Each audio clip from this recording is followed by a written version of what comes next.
की पत्री 11 और उसका 29।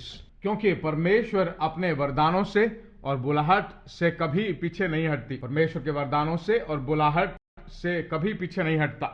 परमेश्वर जिस विचार से मां के कोख से आपको चुना, बुलाया, वह विचार योजना कभी नहीं बदलता। आप शायद गलती कर दें, वो कभी गलती नहीं करता।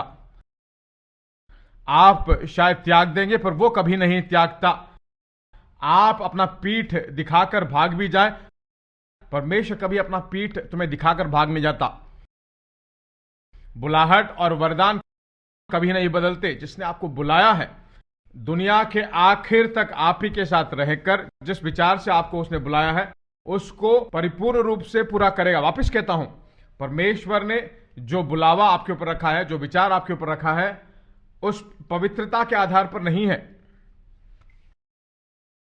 इतना पवित्र है, तुझे इतना ही विचार है, तुझे इतनी योजना है, तेरे में इतना पवित्रता नहीं है, तू इतना ही तो कर पाएगा। तुम्हारे पवित्र काम करने से पहले, अशुद्ध काम करने से पहले योजनाएं, विचार, निर्णय हो चुके हैं। समझ में आ रही है आपको मेरी बात?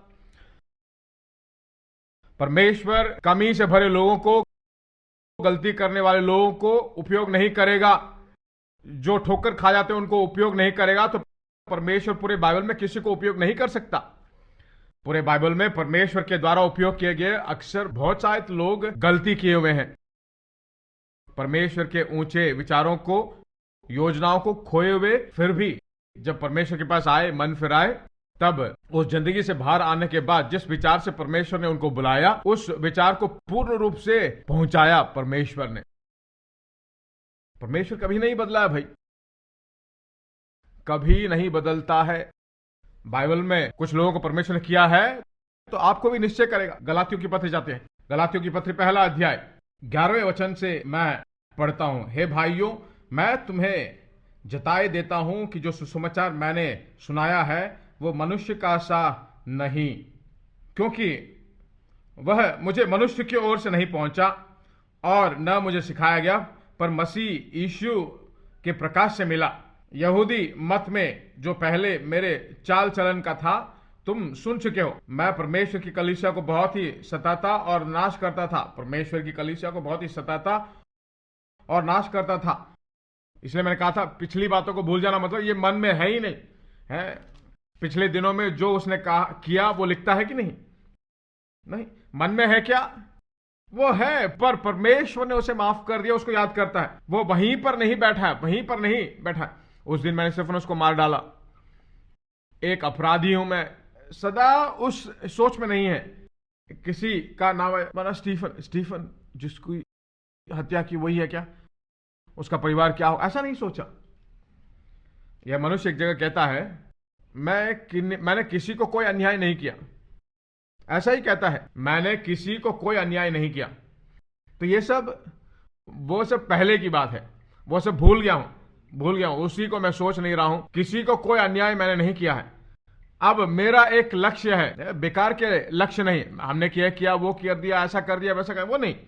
परमेश्वर ने एक विचार मुझे रखा है और वही विचार मेरे आंखों के सामने आया और कुछ और नहीं है। एक पूर्ण निश्चयता उसमें है।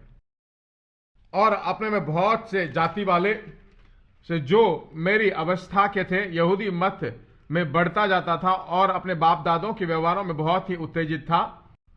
वैसा था का मतलब कलीसिया को मैंने खराब किया, सुसमाचार को नाश करने का सोचा, कलीसियाई नहीं होनी चाहिए ऐसा सोचा। ऐसी स्थिति में भी ऐसा करने के बावजूद भी मां के कोख में जब मैं था तभी परमेश्वर ने मुझे अलग किया, अनुग्रह से मुझे बुलाया और अपने पुत्र के द्वारा, पुत्र के सुसमाचार को सुनाने के लिए मुझे जो प्रकट किया, तुरंत कहता है कि जब इच्छा हुई तो मुझे अपने पुत्र को प्रकट करके अन्य जातियों में उसका सुसमाचार सुनाऊं।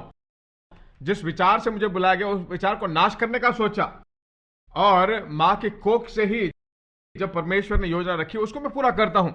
दमिश्क में जाता था, परमेश्वर की योजना नहीं हुई। परमेश्वर से मिलता है तब योजना शुरू नहीं हुई। योजना कब शुरू हुई?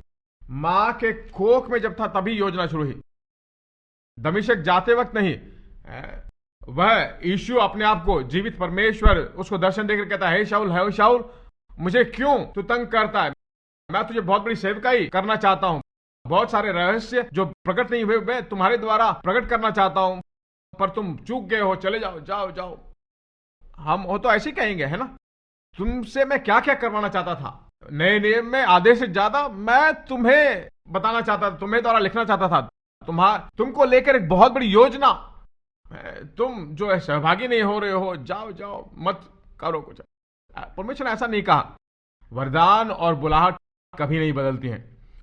उसको बुलाया है, यही विचार है, सोचा है, ऐसा ही मैं तुम्हें जीने लायक बनाऊंगा। सभी सेवकों की तरह नहीं, सबका एक विचार है। उस विचार के विरोध में आप कुछ भी गलती कर लो, कुछ भी पाप कर लो, उस विचार को अगर नाश करने की कोशिश करें तब भी वो आएंगे। परमेश्वर आपके पास आकर अपने आप को प्रकट करेगा। आपको थोड़ा कोऑपरेट करना है, बस योजना और विचार को परिपूर्ण रूप से पूरा करेगा।